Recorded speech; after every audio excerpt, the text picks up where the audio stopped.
السلام علیکم۔ الحمدللہ نحمدہ ونستعینہ ونستغفرہ ونؤمن بہ ونتوکل علیہ ونعوذ باللہ من شرور انفسنا ومن سیئات اعمالنا من یہدہ اللہ فلا مضل لہ ومن یضللہ فلا ہادی لہ واشہد ان لا الہ الا اللہ وحدہ لا شریک لہ واشہد ان محمدا عبدہ ورسولہ اما بعد فقد قال اللہ سبحانہ وتعالی فی کلامہ المجید اعوذ باللہ من الشیطان الرجیم بسم اللہ الرحمن الرحیم اذ قال اللہ یا عیسیٰ انی متوفیک ورافعک الی ومطہرک من الذین کفروا وجاعل الذین اتبعوک فوق الذین کفروا الی یوم القیامہ ثم الی مرجعکم فاحکم بینکم فیما کنتم فیہ تختلفون وقال النبی صلی اللہ علیہ وسلم والذی نفسی بیدہ لیوشکن ان ینزل فیکم ابن مریم صلی اللہ علیہ وسلم حتما مقسطا فیکسر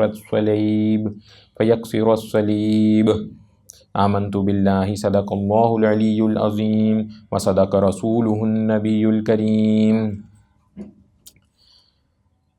پچھلے بیان میں ہم نے ذکر کیا حضرت عیسیٰ علیہ السلام کے معجزات کا، خصوصاً پرندے جیسی شکل بنانا اور پھر اسے زندہ کرنا، پیدائشی نابینا اور کوڑ کے مریضوں کو شفایاب کرنا، مردوں کو زندہ کرنا، غیب کی خبریں دینا اور دیگر اور چیزوں پہ بات ہوئی۔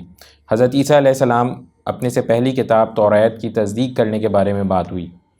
پھر اس کے بعد حضرت موسیٰ علیہ السلام کی شریعت کے بعض احکامات کو حضرت عیسیٰ علیہ السلام نے منسوخ کیا، جیسے اونٹ کے گوشت کو حلال کیا، دیگر کچھ اور پرندوں کے گوشت کو حلال کیا۔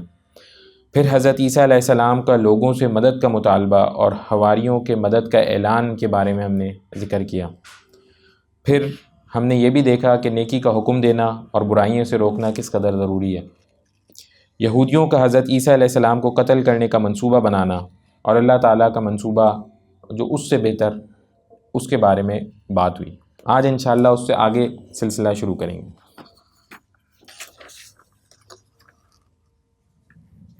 چنانچہ پچھلی آیت اور کافروں نے خفیہ منصوبہ بنایا اور اللہ سبحانہ تعالیٰ نے خفیہ تدبیر فرمائی، اور اللہ سبحانہ تعالیٰ سب سے بہتر خفیہ تدبیر فرمانے والے ہیں۔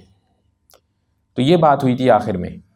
تو کیا یہودیوں نے اور بنی اسرائیلیوں نے کیا بنایا تھا؟ انہوں نے یہ تدبیر بنائی کہ حضرت عیسیٰ علیہ السلام کے ساتھ دھوکہ کریں اور آپ علیہ السلام کے قتل کا انتظام کیا۔ آپ نے ایک شخص کو اس کام پر مقرر کر دیا۔ اللہ سبحانہ تعالیٰ نے ان کے مکر کا یہ بدلہ دیا کہ حضرت عیسیٰ علیہ السلام کو زندہ آسمان پر اٹھا لیا اور حضرت عیسیٰ علیہ السلام کی شکل و صورت اس شخص پر ڈال دی جو ان کے قتل کے لیے آمادہ ہوا تھا۔ چنانچہ یہودیوں نے اس کو اسی شبہ میں قتل کر دیا کہ وہ عیسیٰ علیہ السلام ہے۔ تو جس شخص نے منصوبہ بنایا تھا، اللہ تعالیٰ نے اسی کے اوپر حضرت عیسیٰ علیہ السلام کی شکل ڈال دی۔ تو انہوں نے بیسکلی اپنے ہی بندے کو قتل کر دیا اور حضرت عیسیٰ علیہ السلام کو اللہ تعالیٰ نے آسمانوں میں اٹھا لیا۔ تو ابھی جو آگے آج ہمارا پورا تذکرہ ہوگا، پورا ذکر ہوگا یا پوری بات ہوگی، وہ اسی چیز سے اسی کی اور تشریح ہوگی انشاءاللہ۔ پھر کیا کہتے ہیں؟ جب اللہ سبحانہ تعالیٰ نے فرمایا تھا، یہ اگلی آیت ہے، جب اللہ سبحانہ تعالیٰ نے فرمایا تھا کہ اے عیسیٰ، میں آپ کو صحیح سالم واپس لے لوں گا اور آپ کو اپنی طرف اٹھا لوں گا اور کفار سے آپ کو پاک کر دوں گا، اور جن لوگوں نے آپ کی اتباع کی ہے ان کو قیامت کے دن تک ان لوگوں پر غالب رکھوں گا جنہوں نے آپ کا انکار کیا ہے۔ جن لوگوں نے آپ کی اتباع کی ہے ان لوگوں پر غالب رکھوں گا جنہوں نے آپ کا انکار کیا ہے قیامت تک۔ پھر آپ سب کو میرے پاس لوٹ کر آنا ہے، اسی وقت میں آپ کے درمیان ان باتوں کا فیصلہ کر دوں گا جن میں آپ اختلاف کرتے تھے۔ چنانچہ یہاں پہ دیگر باتیں ہوئی ہیں، تو ایک ایک کر کے ہم ان باتوں کو انشاءاللہ ڈسکس کرتے ہیں۔ تو پہلی بات یہ کی گئی کہ عیسیٰ علیہ السلام آپ کو صحیح سالم واپس لے لوں گا۔ چنانچہ ان کی موت یہودیوں کے ہاتھوں قتل کے ذریعے نہیں ہوگی، بلکہ طبعی طور پر اپنے مقررہ وقت پر ہوگی جو قرب قیامت میں ہوگا۔ یہ مسلمانوں کا عقیدہ ہے کہ ان کی موت اس وقت واقعی نہیں ہوئی، ان کو ویسے اٹھا لیا گیا۔ یہ اللہ تعالیٰ نے ان سے پہلا وعدہ کیا تھا اس موقع کے اوپر۔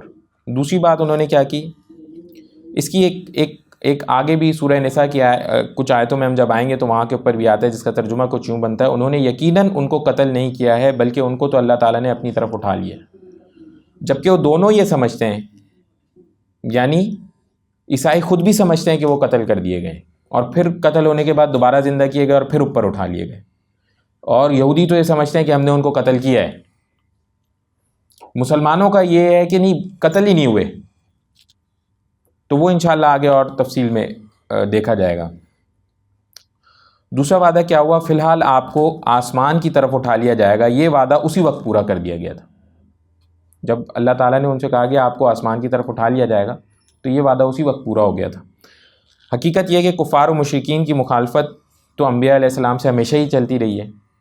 اب دو طرح کے کیسز ہوتے تھے، یا تو جب پوری بستی انکار کرتی تھی تو اللہ تعالیٰ عذاب نازل فرماتے تھے اور عذاب نازل فرما کے اس پوری بستی کو ختم کر دیتے، جیسے قوم لوط کے ساتھ ہوا، عاد و سمود کے ساتھ ہوا، جھٹلایا ان کی قوم نے تو اللہ تعالیٰ نے ان کو سزا دی اور پوری قوم تباہ ہو گئی۔ یا دوسرا کیس ایسا ہوتا تھا کہ جو انبیاء یا رسول ہوتے تھے موقع کے اوپر موجود، تو ان کو ہجرت کرنی پڑتی، دوسری جگہ جاتے تھے اور پھر وہاں ان کو دوبارہ غلبہ ملتا اور وہ واپس وہاں کے کے اوپر حکومت کرتے، جیسے کہ حضرت ابراہیم علیہ السلام کو عراق سے شام کی طرف انہوں نے ہجرت کی، حضرت موسیٰ علیہ السلام کے بارے میں آتا ہے انہوں نے بھی شام کی طرف ہجرت کی، نبی کریم صلی اللہ علیہ وسلم نے مکہ سے مدینے کی طرف ہجرت کی اور واپس سے آ کے مکہ کو فتح کیا۔ تو ایسے ہی حضرت عیسیٰ علیہ السلام کے بارے میں یوں روایات میں بیان کیا جاتا ہے کہ انہوں نے بھی ہجرت کی لیکن وہ اللہ تعالیٰ کی طرف، اور دوبارہ وہاں سے واپس آئیں گے اور آ کر کے حکومت اپنی پوری قائم کریں گے، لیکن وہ اب آگے کا سلسلہ ابھی نہیں۔ تو یہ بھی ایک وعدہ ہے جو بہرحال اللہ تعالیٰ ہمارے حساب سے ہے کہ وہ ہو گیا۔ بہرحال ایک روایت میں یوں آیا ہے، اچھا دیکھیں، جو بنی اسرائیل کی کچھ روایتیں ان کو بیان کرنے کی اجازت ہے لیکن ہم ان کی تصدیق بھی نہیں کرتے اور نفی بھی نہیں کرتے، لیکن چیز کو سمجھنے کے لیے بیان ضرور کیا جا سکتا ہے۔ تو ایک روایت ہے، وہی روایت آپ کے سامنے پیش کرتا ہوں۔ ایک روایت میں آیا کہ عیسیٰ علیہ السلام کے ہم شکل شخص کو جب قتل کر دیا گیا اور سلیب پر لٹکا دیا گیا تو حضرت مریم علیہ السلام اور ایک اور عورت جس کے جنون کو اللہ تعالیٰ نے حضرت عیسیٰ علیہ السلام کی دعا سے دور کر دیا تھا، روتی ہوئی سلیب پر لٹکی ہوئی لاش کے پاس پہنچی۔ اچانک حضرت عیسیٰ علیہ السلام نمودار ہو کر ان سے کہا آپ کیوں روتی ہیں؟ اللہ تعالیٰ نے مجھے اٹھا لیا ہے اور بھلائی کے سوا مجھے کوئی دکھ نہیں دیا، باقی یہ سلیب کشیدہ شخص تو میرا ہم شکل ہے، اللہ تعالیٰ نے ان کی نظر میں اس کو میری شکل کا کر دیا ہے۔ یہ کہہ کر عیسیٰ علیہ السلام غائب ہو گئے۔ پھر 7 روز کے بعد اللہ تعالیٰ نے عیسیٰ علیہ السلام کو حکم دیا کہ مریم علیہ السلام کے پاس پہاڑ پر جا کر اتریں، وہ سوگوار ہیں، مریم علیہ السلام کی طرح نہ کوئی رویا نہ ان کے برابر کسی کو غم ہوا۔ وہاں جا کر حواریوں کو جمع کرنا اور اللہ تعالیٰ کی طرف لوگوں کو بلانے کے لیے ملک میں پھیلا دینا۔ حکم کے مطابق حضرت عیسیٰ علیہ السلام پہاڑ پر نازل ہوئے، آپ کے نزول کے وقت پہاڑ نور کا ٹکڑا بن گیا، حواری آ کر آپ کے پاس جمع ہوئے، آپ نے دین کی دعوت دینے کے لیے ان کو ملک میں پھیلا دیا۔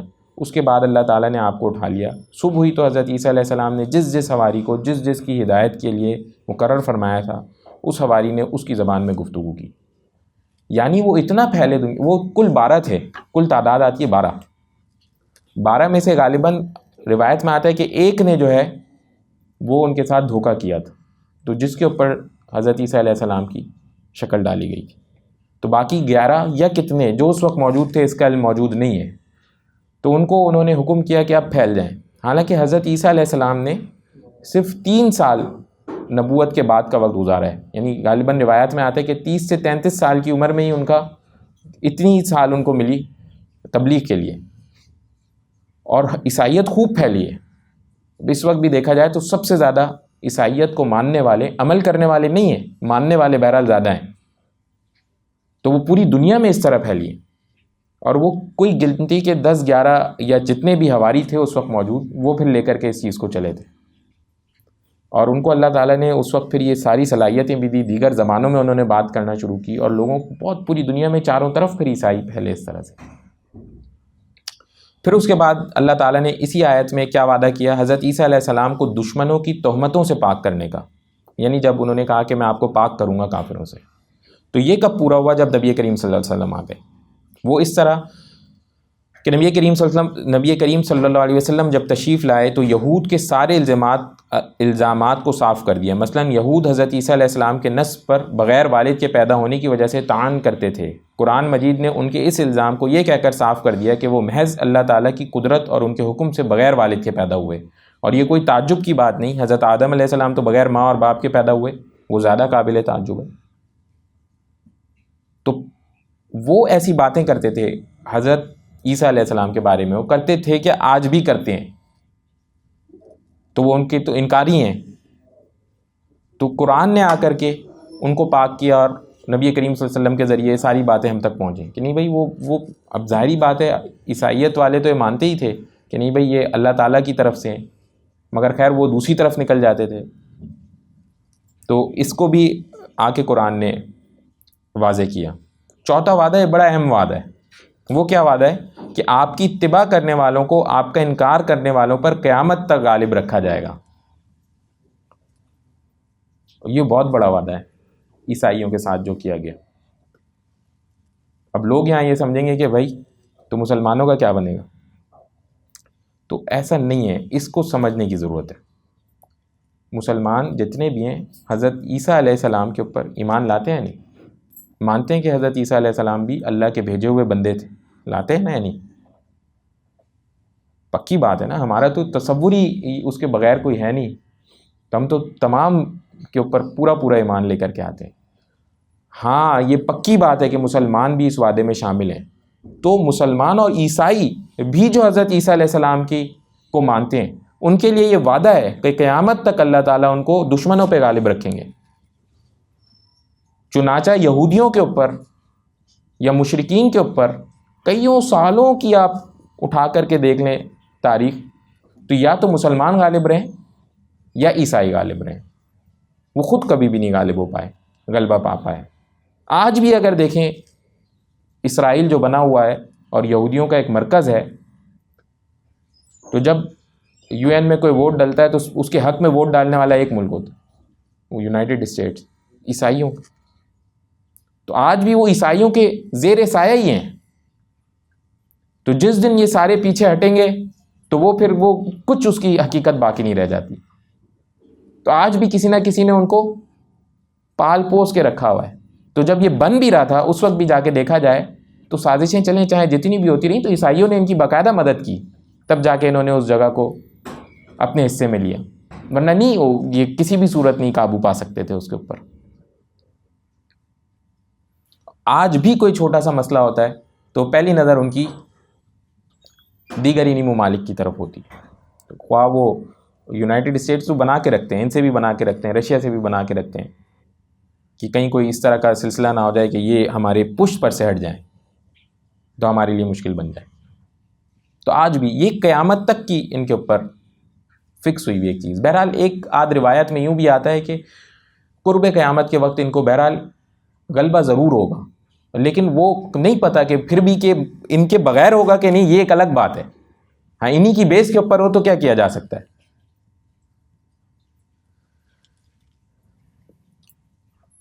پھر پانچواں وعدہ اللہ تعالیٰ نے ان سے کیا، قیامت کے دن ان مذہبی اختلافات کا فیصلہ فرمانے کا ہے، اور یہ وعدہ بھی اپنے مقررہ وقت پر ضرور پورا ہوگا۔ جی جتنے اختلافات ہیں نا کہ یہ نہ ماننا اور یہ ساری چیزیں قیامت کے وقت اللہ تعالیٰ نے اسی آیت کے آخر میں کہا، دوبارہ سے اس کو ایک بار دیکھیں کیا کہا، اس وقت میں آپ کے درمیان ان باتوں کا فیصلہ کر دوں گا جن میں آپ اختلاف کرتے تھے۔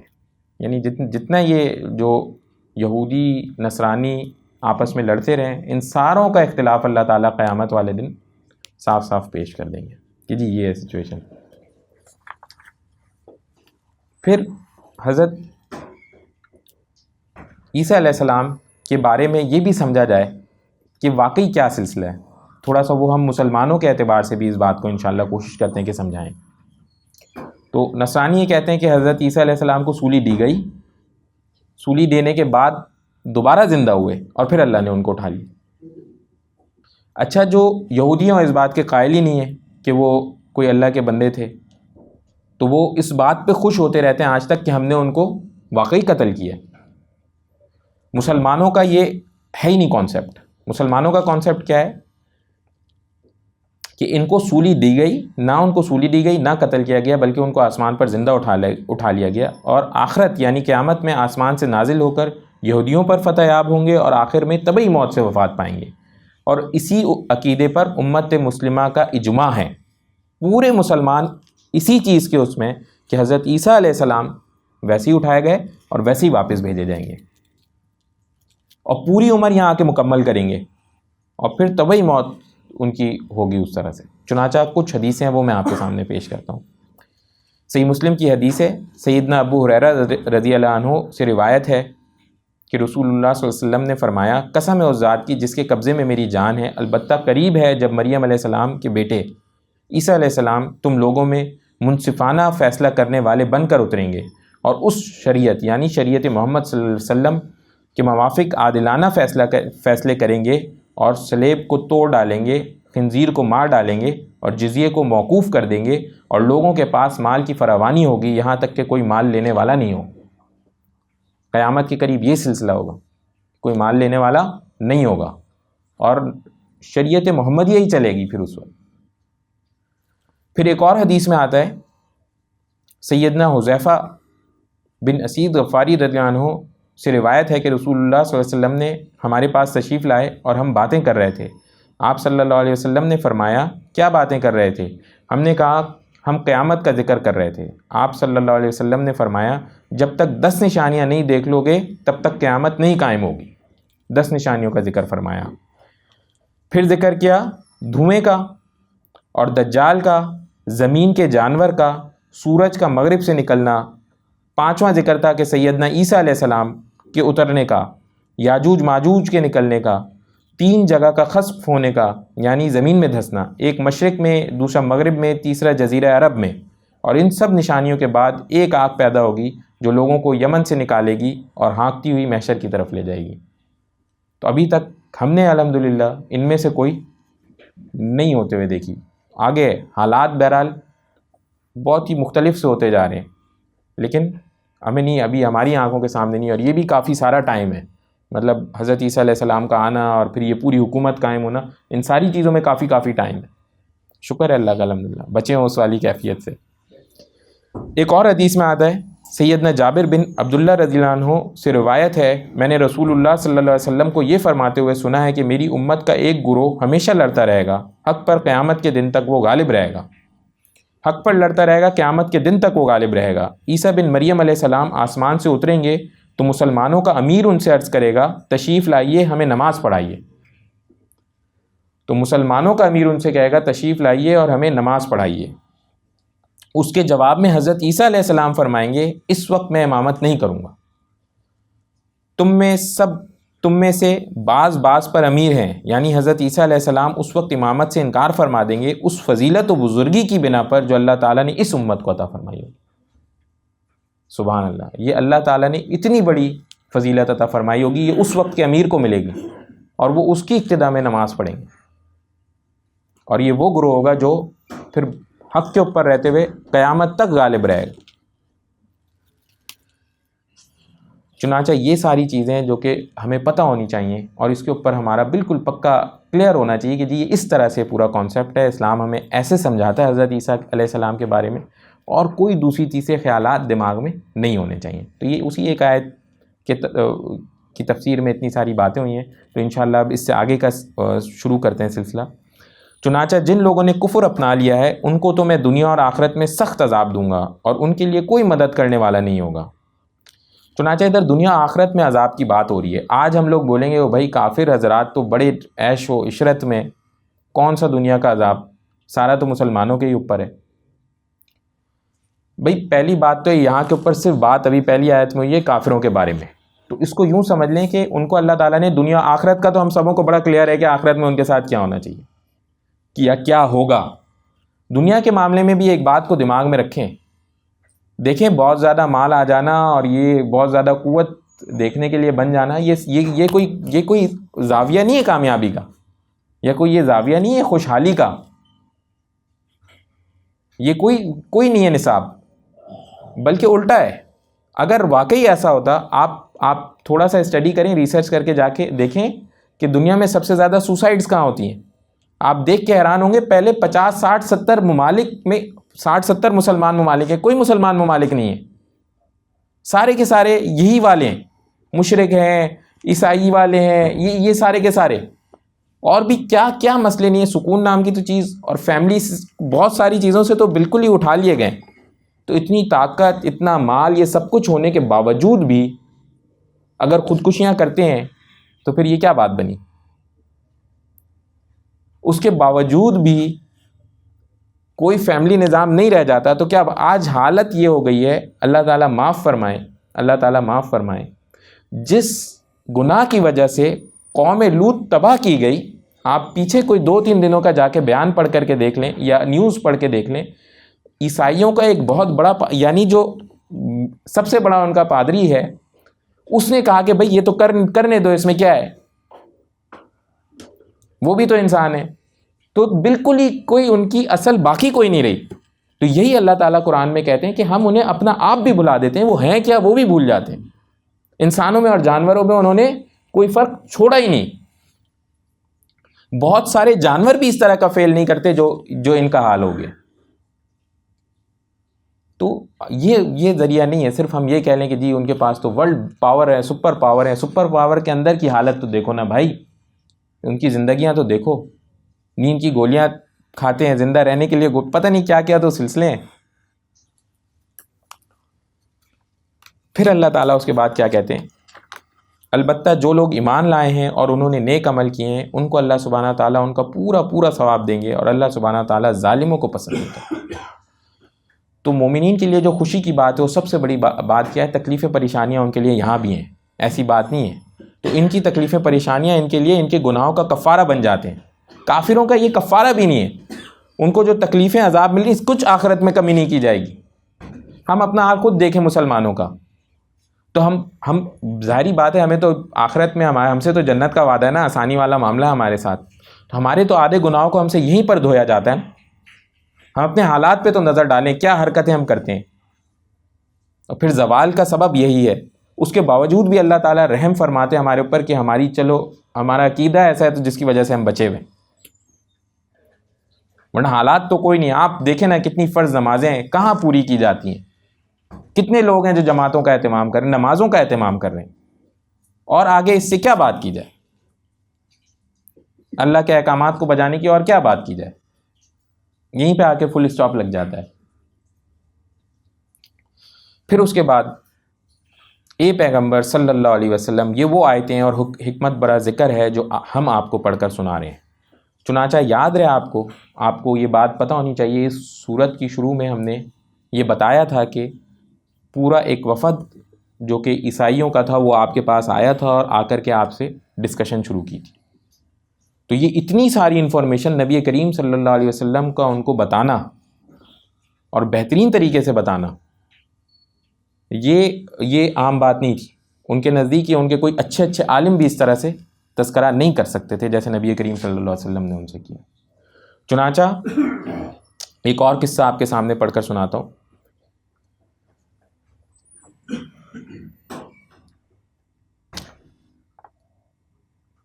اس سے پہلے ایک آیت پڑھ لیتے ہیں، پھر انشاءاللہ اس کو ڈسکس کر لیں گے. اللہ سبحانہ تعالیٰ کے نزدیک عیسیٰ علیہ السلام کی مثال آدم علیہ السلام جیسی ہے. اللہ سبحانہ تعالیٰ نے انہیں مٹی سے پیدا کیا، پھر ان سے کہا ہو جاؤ، بس وہ ہو گئے. یہاں پیدا کرنے کا طریقہ بتا دیا گیا کہ حکم دے دیا، بس وہ پیدا ہو گیا.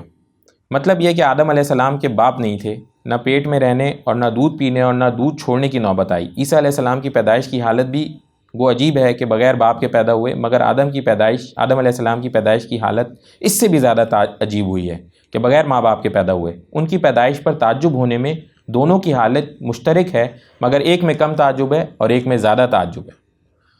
اس آیت کا نزول تب ہوا جب نجران کے عیسائی نمائندوں کے حق میں ہوا تھا. نجران کے نمائندوں نے رسول اللہ صلی اللہ علیہ وسلم سے عرض کیا تھا کہ آپ صلی اللہ علیہ وسلم ہمارے آقا کو کیوں گالی دیتے ہیں، یعنی حضرت عیسیٰ علیہ السلام کو کیوں گالی دیتے ہیں.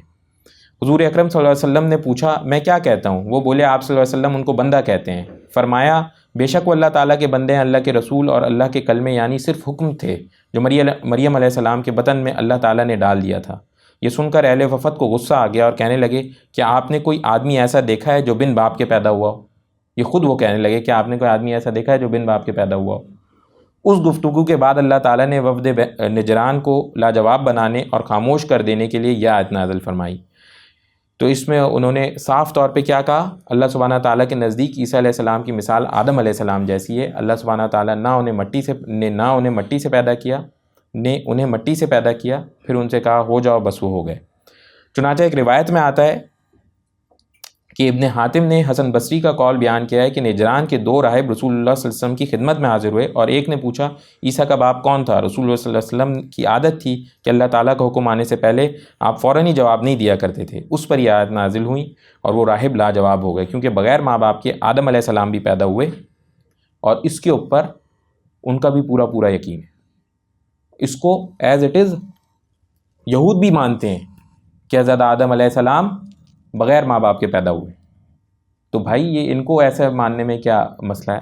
چنانچہ قرآن کی ایک آیت، اس کا ترجمہ ہم نے عیسیٰ علیہ السلام کو لوگوں کے لیے اپنی قدرت کی نشانی بنایا ہے، تو بھائی وہ خود بتا رہے ہیں، اور یہ معجزہ تھا نا، دیکھیں اس دور میں اس طرح تھا نا، ان کو کیا کیا معجزات تو نہیں دیے۔ بچپن میں وہ باتیں کر رہے ہیں، اندھے کو دوبارہ دیکھنے کی صلاحیت دے رہے ہیں، پرندوں میں پھونک مار رہے ہیں، وہ اڑنا شروع ہو رہے ہیں، اور کس طرح دکھائیں ان کو؟ ساری نشانیاں ہی تھیں نا، تو انکار پہ انکار کیے جاتے تھے جو ان کی عادت تھی۔ تو یہ چیزیں کلیئر کرنے کے لیے حق وہی ہے جو تمہارے رب کی طرف سے آ گیا ہے، لہٰذا شک کرنے والوں میں شامل نہ ہو جانا۔ او بھائی، جو اہم بات ہے نا اس میں، شک کرنے والوں میں شامل نہ ہو جانا۔ بالکل واضح طور پہ قرآن کی آیتوں کو، قرآن کی باتوں کو دل دماغ میں ڈال لیا کریں۔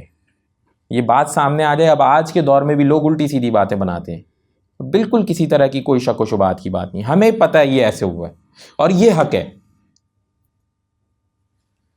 تمہارے پاس حضرت عیسیٰ علیہ السلام کے واقعے کا جو صحیح علم آ گیا ہے، اس کے بعد بھی جو لوگ اس معاملے میں آپ سے بحث کریں تو ان سے کہہ دیجئے کہ آؤ ہم اپنے بیٹوں کو بلائیں اور آپ اپنے بیٹوں کو، اور ہم اپنی عورتوں کو اور آپ اپنی عورتوں کو، اور ہم اپنی لوگوں کو اور آپ اپنے لوگوں کو، پھر ہم سب مل کر اللہ سبحانہ تعالیٰ کے سامنے گڑ گڑائیں اور جو جھوٹے ہوں ان پر اللہ سبحانہ تعالیٰ کی لعنت بھیجیں۔ اب یہ وہ آخری اسٹیجز میں آتی جا رہی ہے سچویشن کہ جب اتنی باتیں ہو گئیں اور اب بھی اگر اختلاف کرتے ہیں تو آپ بھی آئیں، ہم بھی آئیں گے، اپنے اہل و عیال کو بھی لے کر کے آئیں، اور آ کے پھر اللہ تعالیٰ سے یہ کہیں گے اللہ تعالیٰ جو جھوٹا ہے اس پہ اللہ کی لعنت۔ اب یہ بہت ہی سخت ہے۔ دیکھیں جو اللہ والے ہوتے ہیں، جو اللہ کو پوری طرح جانتے ہیں، وہ کسی بھی صورت ایسے کلمات زبان سے نہیں نکالیں گے۔ تو نبی کریم صلی اللہ علیہ وسلم نے ایسے ہی کیا، اس کو مباہلہ کہتے ہیں، اس کی تعریف ہی یہی ہے کہ بھائی اس طرح سے آپ اپنی فیملی کو جمع کریں۔ وہ تو چنانچہ نبی کریم صلی اللہ علیہ وسلم حضرت علی رضی اللہ عنہ، حضرت فاطمہ رضی اللہ عنہ، حضرت حسن رضی اللہ عنہ، حضرت حسین رضی اللہ عنہ کو لے کر کے وہاں پہنچ بھی گئے کہ آ جائیں جی یہ کرتے ہیں۔ انہوں نے کہا بھائی یہ ہم نہیں کر سکتے، تو ادھر سے وہ واپس پھر گئے۔ انہوں نے کہا اب یہ کام ہم نہیں کر سکتے، بہرحال اللہ پہ ایمان تو لاتے تھے نا، اور اتنا کانفیڈنٹ تو پھر کون ہو سکتا ہے؟ وہی جو وقت کے نبی تھے وہی کانفیڈنٹ تھے۔ ادھر سے وہ سارے کے سارے واپس پھر گئے، اور چنانچہ جو نبی کریم صلی اللہ علیہ وسلم کی اس وقت شرائط تھیں اس کے اوپر وہ مانے بھی، اور جزیہ انہوں نے طے کیا، اور وہ جزیہ پھر انہوں نے دینا بھی شروع کیا مسلمانوں کو۔ یقین جانو کہ واقعات کا سچا بیان یہی ہے، اور اللہ سبحانہ تعالیٰ کے سوا کوئی معبود نہیں ہے، اور یقیناً اللہ سبحانہ تعالیٰ ہی ہیں جو زبردست حکمت والے ہیں۔ پھر بھی اگر یہ لوگ منہ موڑیں تو اللہ سبحانہ تعالیٰ فساد کرنے والوں کو اچھی طرح جانتے ہیں۔ اب یہ اتنی ساری انفارمیشن آ جائے اور اس کے بعد بھی اگر کوئی بندہ منہ موڑے تو اللہ سبحانہ تعالیٰ فساد کرنے والے کو جانتے ہیں۔ اب ہمارا کام اس سے آگے کا ہے، ہمیں اب اس میں الجھنے کی ضرورت نہیں۔ بس یہ یہاں کے اوپر یہ والا رکوع بھی الحمدللہ مکمل ہوتا ہے، انشاءاللہ اگلے بیان میں اس کو کریں گے۔ بس میں چاہتا ہوں 2 چیزوں کا عزم کریں انشاءاللہ۔ ایک چیز اور اہم چیز کہ دیکھیں ادھر بھی مجھ سے اگر پوچھیں گے نا اس میں تو کیا ہے، شک کرنے والوں میں شامل نہ ہونا۔ آج کل مسلمانوں کا ایمان بھی تعلیم کم ہونے کی وجہ سے ڈگمگاتا ہے، اور وجہ یہی ہے، دیکھیں نا مساجد میں گئے تو عربی میں قرآن پڑھ لیا ہے نا، پھر کالجوں میں اسکولوں میں چلے گئے، یونیورسٹیوں میں چلے گئے اور نوکریوں میں لگ گئے۔ بہت تھوڑے سے لوگوں نے دین کو صحیح سے سمجھا اور اس کے اوپر عمل کیا۔ کچھ ہی لوگوں کو موقع مل گیا تو بیانات سن لیے، تھوڑی بہت سمجھ پیدا ہو گئی۔ قرآن کو تو سمجھ کے پڑھنے کا سلسلہ بنا ہی نہیں. تو جس کا نتیجہ کیا نکلا؟ ہمیں اپنی تعلیمات کے اوپر پورا یقین نہیں. انا للہ و انا.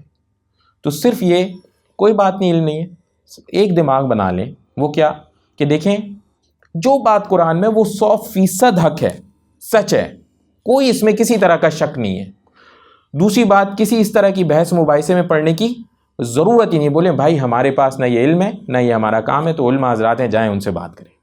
کوئی بندہ اس طرح کی گفتگو شروع کرے تو نہ اس طرح کی گفتگو دیکھنے کی ضرورت ہے، نہ کچھ اور دیکھ لیں، اپنی فیلڈ کا کوئی کام دیکھ لیں. اس طرح کی چیزوں میں پڑھنے کی ضرورت نہیں ہے. بولے ہمارا حق ہے، ہم نمازیں اور آہستہ آہستہ سیکھ رہے ہیں، انشاءاللہ دین پورا سیکھ جائیں گے انشاءاللہ. ٹھیک ہے نا؟ انشاءاللہ عزم کرتے ہیں، کسی طرح کا کوئی شک نہیں، انشاءاللہ اس پہ عزم کرتے ہیں نا. دوسرا عزم، نماز کے اوپر پکا قائم ہوں گے انشاءاللہ. نماز کا پکا عزم کر دینا انشاءاللہ. پوری کوشش کریں کہ جماعت سے بھی نماز پڑھیں گے انشاءاللہ. عزم کرتے ہیں نا اس کا. دعا کر لیں، یا ارحم الراحمین یا ارحم الراحمین یا ارحم الراحمین. اللہم صلی علی محمد وعلی آل محمد کما صلیت علی ابراہیم وعلی آل ابراہیم انک حمید مجید. اللہم بارک علی محمد وعلی آل محمد کما بارکت علی ابراہیم وعلی آل ابراہیم انک حمید مجید. اللہم انی علی ذکرک و شکرک و حسن عبادتک. یا اللہ خوب اچھے سے قرآن پاک پڑھنے کی، سمجھنے کی، عمل کرنے کی توفیق عطا فرمائے. یا اللہ ہم تمام لوگوں کے تمام نیک جائز حاجات کو پورا فرمائے. یا اللہ ہمارے ملک پر خصوصی رحم فرمائے. یا نیک صالح حکمران عطا فرمائے. یا اللہ اور ہمارے تمام مسائل محض اپنے فضل و کرم سے حل فرما دیجیے. سمعنا واطعنا غفرانک ربنا و الیک المصیر برحمتک یا ارحم الراحمین.